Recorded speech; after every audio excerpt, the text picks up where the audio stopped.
I'll be honest, growing up in Kansas City, I always thought that because I'm black, I'm supposed to do a certain thing, vote a certain way, support somebody because of the color of their skin, and not the content of their character, as Martin Luther King would say. And so I began I developed this thing in my head at a young age that black people are with black people and white people are just you can't really just all the way be down with white people if you're not black. And so that's what I thought growing up. And why did I think that? Because culture taught me that. My community taught me that black people were the victim and that white people were the people that you couldn't always trust, especially if they were somebody of authority. They were always out to get you. And so I began to think this way at a young age. And let's be honest, the unspoken rule in the black community is that if you're black, you vote Democrat. Why? Because that's what black people do.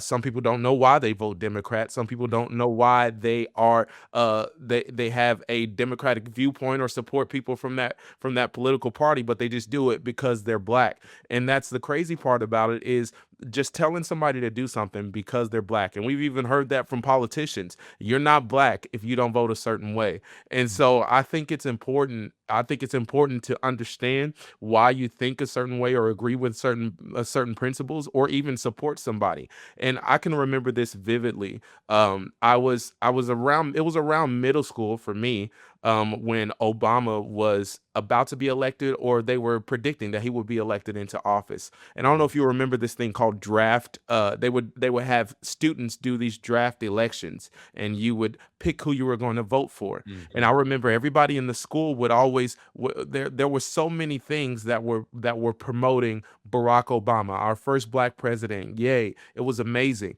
And so people were promoting this, and we just supported him because he was what? Black. You didn't understand policies or principles or what he actually supported or ideals. You just did it because of the color of his skin. And I even remember us having an assembly during Black History Month, walking down the aisle singing Obama to the Amelie beat. And I'm like, and I look back on moments like this, it's like the total indoctrination in a school setting. And now this wasn't 5 years ago. This wasn't in 2026. This is when I was a younger man. And this brought me to today. This brought me to today. And I think about a time when I was 17 years old and I walked into the church that I'm a part of now. I'm a pastor at now. I'm 30 years old now. And this man that's a spiritual leader in my life, his name's Kelly Lorkey. I'm sure you may have heard of him. If you Mhm. haven't, you can follow him on all platforms. He's a bold preacher of the gospel and a disciple maker. He asked me these questions, and I remember one night he just had me take a survey. He was like, "Take this survey." He's like, "There's no right or wrong answer. Just take the survey."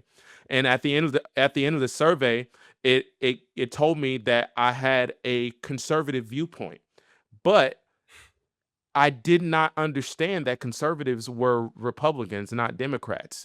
And and so they weren't the people that I often supported, right? And Mhm. and and this was when I was 17 years old. And this is coming up on the election. I was about to be 18, right? So I was going to be able to vote.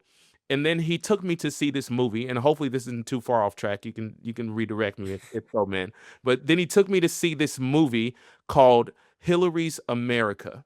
And after he took me to see this movie called Hillary's America, I really began to research into political parties, what they stood for, who they supported, why they were called what they were called, what they did for the people that were my color. And I looked into the stories of people like Martin Luther King. I looked into the stories of people that had conservative beliefs and democratic beliefs, and it blew my mind what the truth actually was. And all alone, I realized that the Democratic Party didn't really support black people like they said they have, and they never really have. And things like abortion has decimated the black community, and Mhm. nobody's talking about it.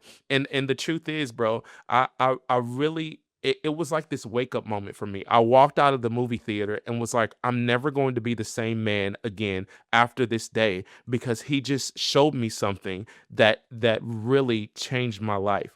I cannot respond the same way after this.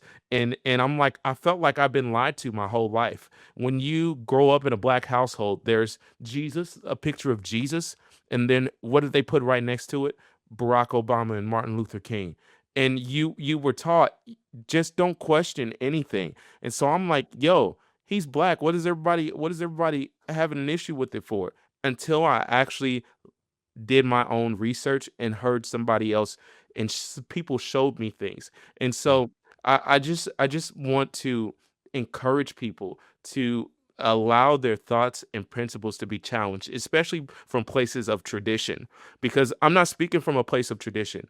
I'm speaking of a place of radical change, because I'm an African American man that grew up not with a spoon in his mouth, or with dad's money, or some higher economical point. I work hard. I take care of my family. I bought a home before I was 30. I have kids and I take care of them. And so I'm living the American dream. But I'm not doing and saying things from a place of not knowing where the truth came from. I had to look for the truth. And so I feel like a lot of people have not looked for the truth. They've just taken on whatever people have put in front of them. If this conversation blessed you today, please hit the like button and subscribe. It genuinely helps YouTube push this message to more people who need to hear it. If you're listening on audio, a 5-star review is a huge help.